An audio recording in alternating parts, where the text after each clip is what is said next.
Nestapa dialami seorang perempuan muda yang ditemukan tewas tergeletak di Jalan Soleh Iskandar, Kota Bogor pada Sabtu 23 Mei lalu. Anggi Aulia, 25 tahun, diduga jadi korban pembunuhan. Yang mengejutkan saudara, pelaku pembunuhan ternyata teman lama korban.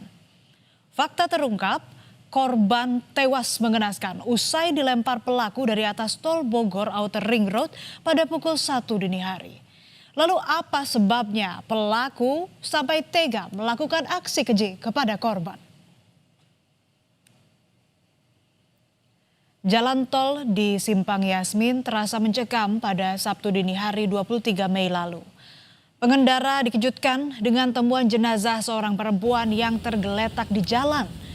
Saat ditemukan, korban sulit dikenali karena tak ada identitas yang melekat di tubuhnya. Namun, korban segera dibawa ke Rumah Sakit Polri Kramat Jati untuk dilakukan otopsi. Setelah itu, barulah terungkap identitas korban merupakan Anggi Aulia, perempuan 25 tahun, warga Kemang, Kabupaten Bogor. Pada saat pelaku Detik-detik aksi pelaku melempar korban dari atas jalan tol terekam CCTV di Simpang Yasmin, Kota Bogor, Sabtu dini hari. Dalam rekaman CCTV terlihat sebuah mobil berhenti di tol Jalan Layang Bor. Tak lama kemudian seorang keluar dari dalam mobil dan tampak menggendong sesuatu. Dalam sekejap orang tersebut melempar benda yang digendongnya ke arah bawah tol. dengan membawa mobil korban, selanjutnya pelaku mengarah Sentul. Pada hari kejadian, Anggi sempat berpamitan kepada keluarga pergi mengopi bersama temannya.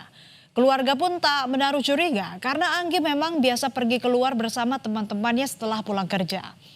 Ayah angkat yang juga paman korban bercerita pada Jumat 22 Mei lalu sekitar pukul 8 malam usai korban pulang kerja, ia berpamitan untuk ngopi bersama teman dengan mengendarai mobil. Tapi hingga larut malam, berganti dini hari, Anggi tak kunjung pulang. Barulah keluarga tahu Anggi jadi korban pembunuhan setelah polisi datang dan mengabari keluarga. Almarhum pulang sekitar jam 8 malam. Setelah pulang dari rumah, dia berganti pakaian. Dari kantor dia naik motor, pulang ganti mobil. Kemudian dia pamit sama keluarga yang di sini bahwa saya mau keluar ngopi sama teman. Keluarga sih tidak ada curiga. Sampai kejadian keluarga di sini didatangi dari pihak kepolisian. Hancur tuh. Kiri.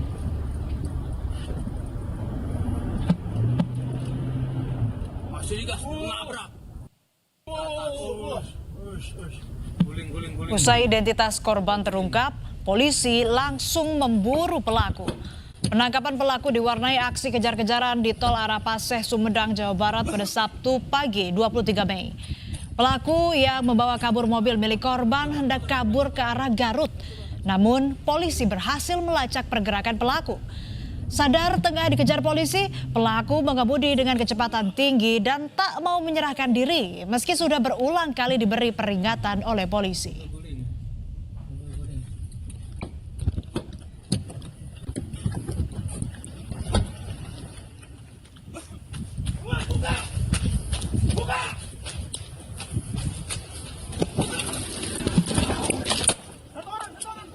Hingga akhirnya pelaku pun hilang kendali dan oleng menabrak pembatas jalan lalu terpental keluar tol.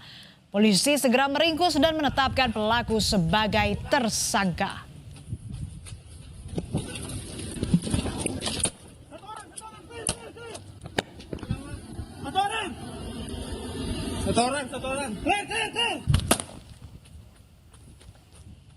Saat menangkap pelaku, polisi menemukan sejumlah barang yang diduga disiapkan dan digunakan pelaku untuk beraksi. Barang bukti tersebut berupa sebilah golok, dasi yang digunakan pelaku untuk mencekik korban, kunci motor, dan sejumlah dokumen lainnya.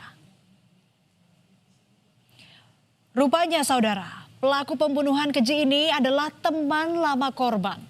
Pelaku dan korban berteman semasa sekolah di SMK Kabupaten Bogor. Setelah lama tidak bertemu, komunikasi mereka kembali terjalin melalui media sosial pada 2 Mei 2026 hingga terjadilah pertemuan pertama antara keduanya. Keluarga menepis kalau keduanya tidak punya hubungan asmara. Belakangan, keluarga menduga sejak awal mengatur pertemuan, pelaku memang sudah punya niat jahat kepada korban. Namun saat pertemuan pertama 2 Mei lalu, diduga pelaku tersinggung dengan ucapan korban yang menyinggung soal orang tua pelaku. Atas dasar sakit hati itulah pelaku kembali mengajak korban bertemu pada 22 Mei 2026 yang kemudian berujung maut. Polisi menduga pelaku sudah merencanakan pembunuhan terhadap korban karena usai pertemuan pertama, pelaku sengaja merencanakan pertemuan kedua untuk menjebak dan menghabisi nyawa korban. Pelaku juga menyiapkan senjata tajam untuk mengeksekusi korban. Polisi menjerat pelaku dengan pasal pembunuhan berencana dan pasal penganiayaan berat. Ancaman hukumannya pidana penjara paling lama 20 tahun penjara. Korban menanyakan kepada tersangka di mana orang tuamu, lalu si tersangka ini menurut pemeriksaan tersangka ya, tersangka menyampaikan saya sudah tidak punya orang tua sehingga ada kalimat-kalimat yang membuat tersangka sakit hati. Kemudian karena sakit hati yang mendalam, 2 minggu kemudian si tersangka mengajak ketemu kepada korban. Pada saat pertemuan kedua, itu korban tidak tahu bahwa tersangka sudah menyiapkan peralatan-peralatan. Polisi juga mengungkap pelaku sempat mengancam korban sebelum membunuhnya. Usai korban diajak makan, pelaku membawa korban berkeliling menuju kawasan sepi di dekat Stadion Pakansari menggunakan mobil milik korban. Di dalam mobil itu, Febrian memeras Anggi sebagai bentuk permohonan maaf karena telah membuatnya sakit hati. Namun karena Anggi menolak menyerahkan uang, pelaku langsung mengeksekusi Anggi di dalam mobil. Setelah membuang korban, pelaku membawa kabur mobil korban dan juga mengambil uang korban sekitar 4 juta rupiah beserta barang pribadi lainnya. Kemudian tersangka memperlihatkan golok, lalu mengancam akan melakukan pembunuhan, tapi terjadilah si tersangka menyampaikan kalau mau damai ataupun mau aman minta uang. Si korban tidak mau. Di dekat Stadion Pakansari, korban dijerat dengan menggunakan dasi yang sudah dibawa oleh si tersangka. Kemudian setelah dijerat dan sudah pingsan, korban dibawa muter-muter dalam keadaan tidak sadar.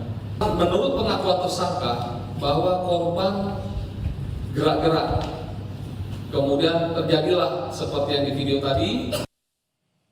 Kepergian Anggi menyisakan kisah pilu. Bulan depan mestinya jadi momen bahagia yang paling dinantikan oleh Anggi dan kekasihnya.